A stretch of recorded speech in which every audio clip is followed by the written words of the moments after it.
A pergunta é meio óbvia, né? Por que pagar quase 12% a mais e quem no final do dia vai arcar com essa diferença toda?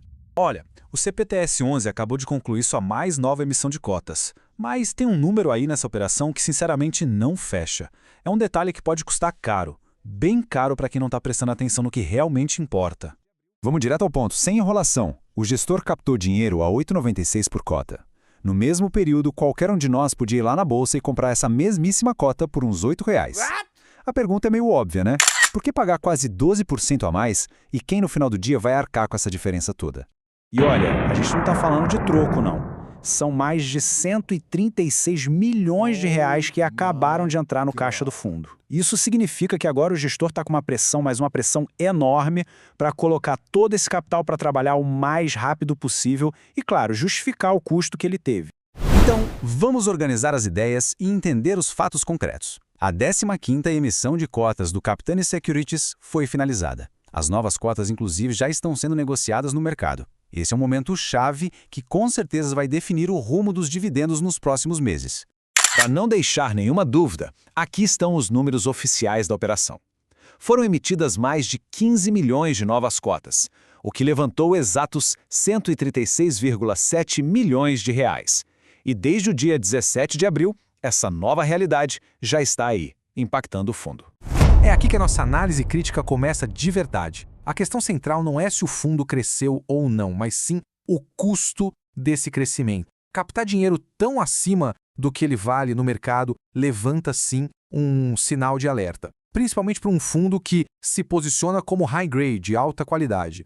E essa é a pergunta de 136 milhões de reais. Para essa conta fechar, para essa operação fazer sentido, o gestor precisa encontrar CRIs, aqueles certificados de recebíveis imobiliários, de altíssima qualidade e, o mais importante, com taxas que compensem o preço salgado que foi pago. Ele pode até estar apostando numa melhora do mercado ou já ter alguma coisa engatilhada, mas, por enquanto, é uma aposta de alto risco com dinheiro de quem é cotista.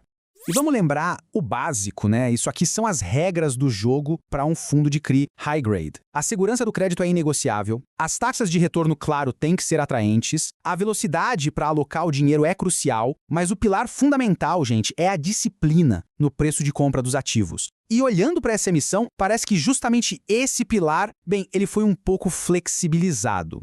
Porque no fim do dia, toda essa discussão técnica de preço, valor, estratégia, tudo isso se resume a uma única coisa: o dividendo. É isso que importa. É o efeito que tudo isso vai ter no dinheiro que vai cair na conta do cotista no fim do mês. Então, o ponto crucial é este aqui. O risco imediato é uma pressão direta nos dividendos. Se o gestor demorar para alocar esses 136 milhões, ou pior, se ele comprar ativos com taxas mais baixas que a média da carteira, aquela distribuição de 9 centavos por cota pode ficar ameaçada. E tem mais. Existe um segundo risco aqui, que é a quebra de confiança. Pensa bem, quem entrou na emissão pagando R$ 8,96 pode se sentir frustrado agora. E o mercado pode ficar com o pé atrás nas próximas vezes que o fundo quiser captar mais dinheiro, o que acaba dificultando o crescimento lá na frente. Se essa análise mais a fundo, que busca clareza nos detalhes, faz sentido, já deixa o like. Porque isso ajuda muito o canal a continuar trazendo esse tipo de conteúdo que vai além do óbvio. E é exatamente essa clareza que a gente aplica aqui no Beabá do Dinheiro.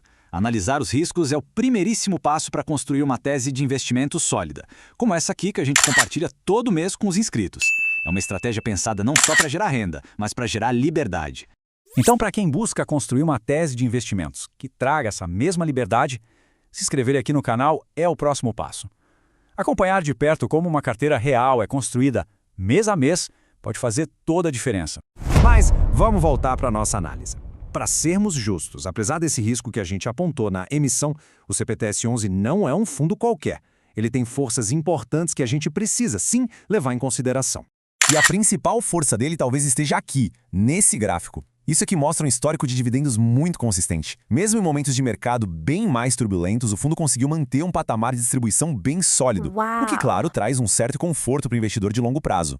Além disso, a própria cota no mercado tem mostrado resiliência. Olha só, começou o ano na casa dos R$ 7,60 e já se recuperou para os R$ 8,00.